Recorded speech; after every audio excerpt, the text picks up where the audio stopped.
সকল মুসলমান ভাইদের প্রতি হলো সালাম। আসসালামু আলাইকুম। অন্য অন্য জাতির প্রতি আন্তরিক শুভেচ্ছা ও অভিনন্দন।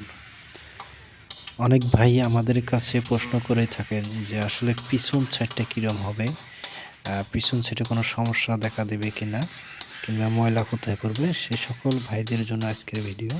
তো আমরা দেখেন পিছন সাইডটা পুরোটা ফাঁকা এবং একটা র্যাকের মতো তৈরি করেছি। এখানে সুন্দরভাবে টানা দেওয়ার কারণ হচ্ছে যেন কোনো দিকে খাঁচাটা হেলে না যায়, বাঁকা না হয়, এই কারণেই।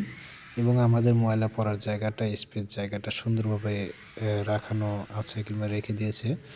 তো আমাদের এইভাবেই আমরা বাংলাদেশের প্রতিটি জেলায় খাঁচা তৈরি করানোর কাজ করি।